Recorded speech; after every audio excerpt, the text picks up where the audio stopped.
നല്ല പഴുത്ത മാങ്ങ ഉണ്ടെങ്കിൽ ഉണ്ടാക്കി നോക്കുന്ന ഒരു കിടിലൻ ഡെസേർട്ട് റെസിപ്പി ആട്ടെ ഇത്. അപ്പോൾ ഇതെങ്ങനെയാണ് ഉണ്ടാക്കുന്നതെന്ന് നോക്കാം. ആദ്യം തന്നെ ഞാനിവിടെ ഒരു 8 ഗ്രാം ചൈനാഗ്രാസ് 1 കപ്പോളം ഇളനീർ വെള്ളത്തിൽ ഞാനൊന്ന് കുതിർത്ത് വെക്കുന്നുണ്ട്. എന്നിട്ട് ഇതൊന്ന് അടുപ്പത്ത് വെച്ചിട്ടൊന്ന് അലിയിച്ചെടുക്കാം. ഇനി ഇതിലേക്ക് ആവശ്യത്തിന് പഞ്ചസാര ചേർത്ത് കൊടുക്കാം. ഞാനൊരു 1/4 കപ്പ് അളവിൽ പഞ്ചസാര ചേർത്ത് കൊടുത്തിട്ടുണ്ട്. എന്നിട്ട് നന്നായിട്ടൊന്ന് മിക്സ് ചെയ്തെടുക്കാം.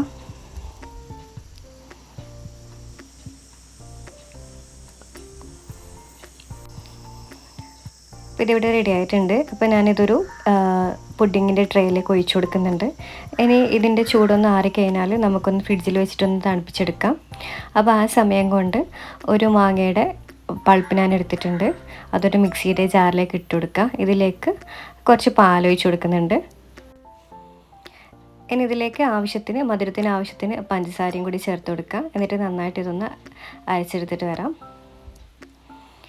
ഇനി ഒരു ബൗളിലേക്ക് ഒരു മാങ്ങ ചെറുതായി കട്ട് ചെയ്തതും കൂടി ചേർത്ത് കൊടുക്കുക. അതിലേക്ക് നമ്മൾ നേരത്തെ റെഡിയാക്കി വെച്ചിരിക്കുന്ന മാംഗോ ഷേക്ക് ഉണ്ടല്ലോ, അത് ചേർത്ത് കൊടുക്കുക.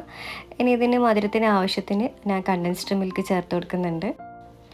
അപ്പോൾ ഇളനീർ വെള്ളത്തിനെ കൊണ്ടുണ്ടാക്കിയ ഒരു ജെല്ലി ഇവിടെ റെഡി ആയിട്ടുണ്ട്. അപ്പോൾ ഞാനിതൊന്ന് സ്ക്വയറായിട്ടൊന്ന് കട്ട് ചെയ്തെടുക്കുന്നുണ്ട്. ഈ മാംഗോ സാഗോ ഡെസേർട്ടിൽ ഇതിവിടെ ആഡ് ചെയ്യുമ്പോൾ നല്ല ടേസ്റ്റാണ്. ഇളനീർ വെള്ളം ഉണ്ടെങ്കിൽ എന്തായാലും ഇതേപോലെ ഒന്ന് ട്രൈ ചെയ്തിട്ട് ആഡ് ചെയ്ത് നോക്കിയാൽ നല്ല ടേസ്റ്റി ആയിട്ടുള്ള ഒരു ഡെസേർട്ട് തന്നെയായിട്ട് കിട്ടുക. അപ്പോൾ ഇതൊന്ന് സ്കിപ്പ് ചെയ്യാതെ തന്നെ ചേർത്ത് നോക്കണം കേട്ടോ.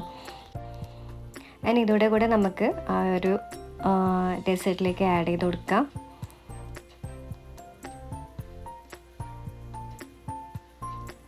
ഇനി ഇതിലേക്ക് ഞാൻ കുറച്ച് ഫ്രഷ് ക്രീമും കൂടി ചേർത്ത് കൊടുക്കുന്നുണ്ട്. എല്ലാം കൂടി ഭയങ്കര ടേസ്റ്റാണ് ഈ ഒരു ഡെസേർട്ട് കഴിക്കാനായിട്ട്. കുറച്ച് നല്ല തിക്കായിട്ട് തന്നെ ഇരിക്കുകയും ചെയ്യും. ഒന്ന് തണുപ്പിച്ച് കഴിഞ്ഞാൽ കുറച്ചുകൂടെ തിക്കാവും. നല്ല ടേസ്റ്റാണ്. ഇനി നമുക്കിതിലേക്ക് വേണമെങ്കിൽ കുറച്ച് ഡ്രൈ ഫ്രൂട്ട്സ് ആഡ് ചെയ്ത് കൊടുക്കാം. ഞാനത് ആഡ് ചെയ്തിട്ടില്ല. അപ്പോൾ ഞാൻ കുറച്ച് കസ്കസ് വെള്ളത്തിലിട്ടിട്ടൊന്ന് വെച്ചിട്ടുണ്ടായിരുന്നു. അതോടെ ചേർത്ത് കൊടുക്കുക. എന്നിട്ട് മിക്സ് ചെയ്തെടുക്കാം. അപ്പോൾ ഇത്രയേ ഉള്ളൂ. ഇത് കുറച്ചുകൂടെ ഫ്രിഡ്ജിൽ വെച്ച് തണുപ്പിച്ചിട്ട് കഴിച്ച് കഴിഞ്ഞാൽ അടിപൊളി ടേസ്റ്റാണ്. എല്ലാവരും ഒന്ന് ട്രൈ ചെയ്തിട്ട് അതിൻ്റെ ഫീഡ്ബാക്ക് ഒന്ന് കമൻറ്റ് ചെയ്യണേ.